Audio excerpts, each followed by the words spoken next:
శివ అన్న శబ్దానికి అర్థమేమి? శుభము, భద్రము, శోభనము, మంగళము, కళ్యాణము, శ్రేయస్సు, వీటిని శివ అని పిలుస్తారు. ఇవన్నీ పర్యాయ పదాలు, కొద్ది కొద్ది తేడాలతో. మీ ఇంటికి ఒక మంగళం జరగాలనుకోండి, అంటే ఉదాహరణకి పుట్టిన వాళ్ళు పుట్టినట్టే ఉండిపోవాలని మనం కోరుకోం కదా. నాకో 2 బిడ్డలుంటే వాళ్ళు పెరిగి పెద్దవాళ్ళు అయిన తర్వాత నాకు కోడలు అల్లుడు రావాలని ఉంటుంది. అలా కలయనాయనారు రోజు ఇంత గుగ్గిలం పట్టుకొచ్చి ఆ గుగ్గిలం వెలిగించి గుగ్గిలం ధూపం వేసేవాడు.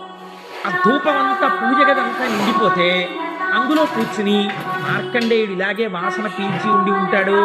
ఆనాడు అర్జునుడు గబగబా వెళ్ళి తన గాంధీవం ఎత్తి కొడుతున్నప్పుడు శివుడి దగ్గరికి వెళ్ళినప్పుడు వాసనలు ఇలాగే వచ్చుకుంటాయి అని ఆ వాసనలు పీలుస్తూ కళ్ళు మూసేసుకుని ఇవే శంకరుడి శరీరంలోంచి వస్తున్న వాసనలు, ఇక్కడే శివుడు ఉన్నాడని రోమాంచితం అయిపోయి పరవశించిపోతూ సమాధి స్థితిలోకి వెళ్ళిపోయేలా ఉండిపోతుంది.